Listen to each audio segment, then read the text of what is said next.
bango balimba bomanga na lichette to uti église biso biputo ezali pour Déborah mongo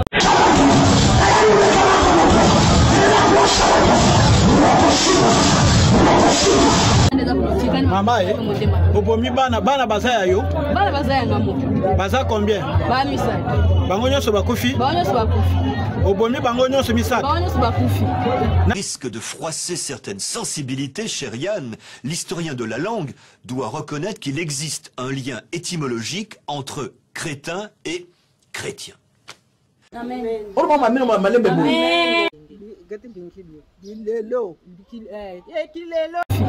Nana bomi. Ngam na bomi.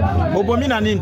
Na nini na lichette. Lichette. Oya koma na bomo ina yo mbelise makila nene mebondela nzambe basheyo batindela na mboko yo zala na mboka yo botama na mbieni mbelise bango makila yambaka kyokoya au nom puissant de Jésus-Christ.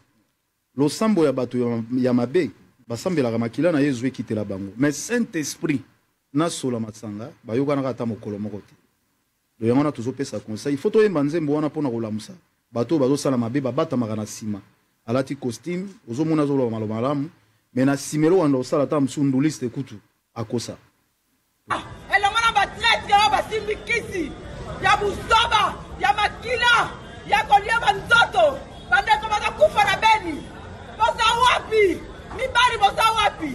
Il est Tosaka. Au moins, on a raté ce bateau. Ça ne voyez pas lorsque vous allez faire la dette, on prend le verre. Les boissons, prenez la terre va boire. On parle des esprits ancestrales. Et enregistrer votre dot. Vous voyez. Nalobi boye. Mondimi ya lelo nalobi nzambe bakosaka ete. Olati kazaka lokola mondi. Au fond du cœur ozali mobondi. Mikolo nyonso na nzela mabondeli opakola mokana na nzambe makila. Bandeko yambo ya kokoba ngaka natalisa bandino ba o nyonso bozala ba koko ba onyo kama na mémoire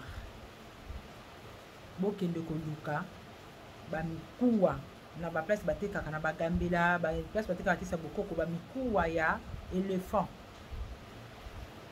botuta yango bocha mai na mulangi wana mai wana bo bamelisa koko mémoire ya bakoko oyo ekimaka eperdaka bango ekezongaka eza sire donc ezali penza oyo nga natalisi bino eza bakoko mpe bakokololo na biso mutu balobi nazongisela oyo ezali bakoko baza na physique mpo tosalaka na nzoto mpe na molimo donc ebandaka nao na molimo mpe ekiti na mosuni bopesa bakoko na bino oyo ezali bamai wana bamela bakoko oyo balobaka bakomaka koperdre basalaka batoilette bakokaka kotambola te bopesa bango même ndeko oyo obungaka ndoto osalela yango donc nalobi yango mpo bakoko batalisaki ngai mpo.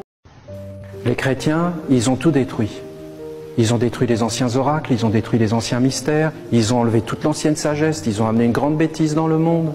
Les chrétiens, ils ont tué des millions de personnes asservies, conduites en esclavage, des pays entiers. Ils ont dit que l'Amérique du Sud, c'était des sous-hommes, c'était des animaux, que c'était des sans-âme, que les Noirs, c'était des sans-âme. Ils ont dit toutes ces choses-là. Parce que s'ils ont une âme, on ne peut pas les mettre en esclavage. S'ils n'en ont pas, ils peuvent devenir esclaves. On décide en 1550 qu'ils ont une âme. Donc on a fait venir les Noirs qui, eux, n'en ont pas. Mais qui a décidé que les Noirs n'avaient pas d'âme? Le pape.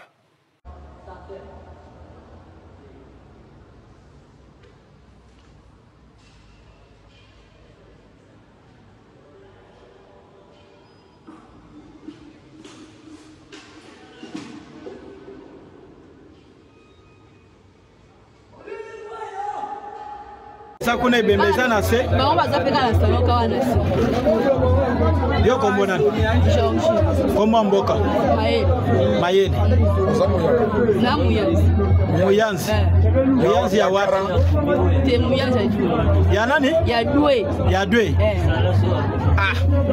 siko bomi bana na yo nyonso misatu po nini osali musala te oyo koboma bana misatu yenda atindi oboma yenda atindi nga na boma te bango balimba boma nga na lichette to uti église biso.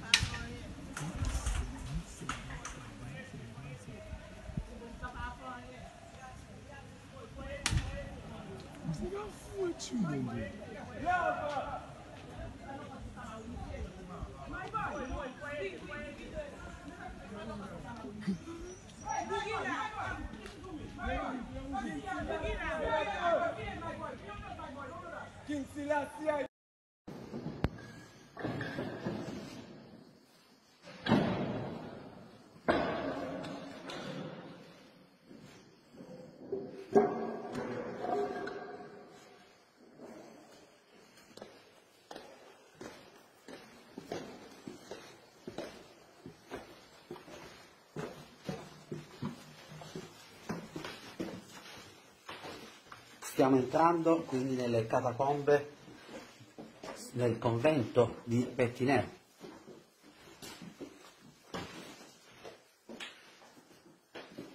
Ed ecco qui i corpi mummificati.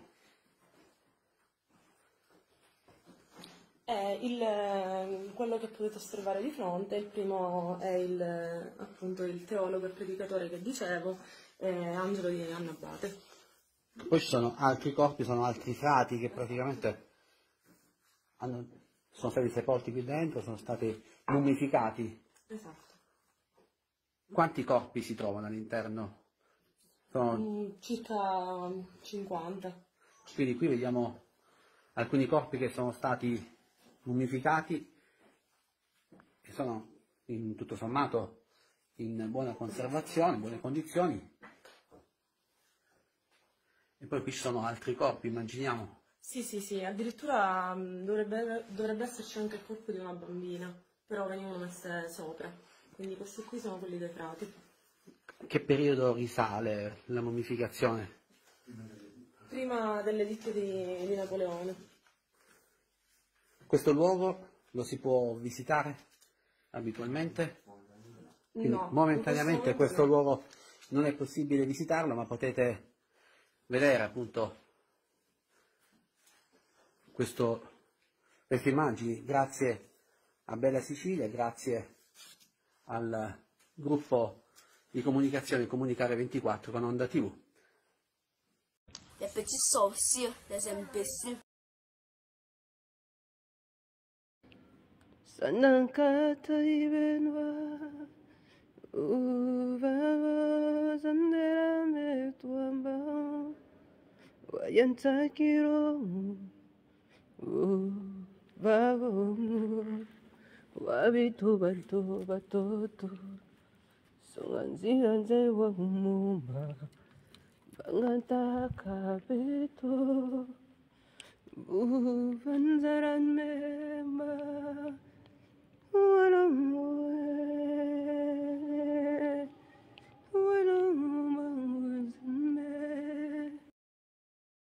olati kazaka lokola mondimi enfant du cœur ozali mobomi mikolo nyonso na nzela mabondeli opakola mokana na nzambe makila tika kopengwisa bana nzambe okosa balimba bomanga na licheti touti eglise biso liputo ezali mpona debora mwa moto vanda na ekota jaki aza kisei bakomisa lokwa kisei na ndaleka anayesa bango papa nanga kosepa biloko ya boye te bozosala nga boye likabu ya bwiske nayebi te bakanganga basi makolo nanga yango bapotesi ya teta bato kasi yo sikoyo eloko ye kosala ezolekela bato mwana moko azopema bango nde balingi baboma ngai bango balingi baboma bango balingi baboma na lisheti babengenge tulu bana sikoyo basali mpe nini bana okati wana bana oyo ya mike yo okati wana mikolo nde balinga baboma yo na lisheti bana ya mike wana eloko nini basali bana ya mike na mama na mobali nanga na famille mpona nini okati mobali te ozokata bana na yo nyonso misato yango wana okati bana nyonso akotisi biso misato na kati ya yango wana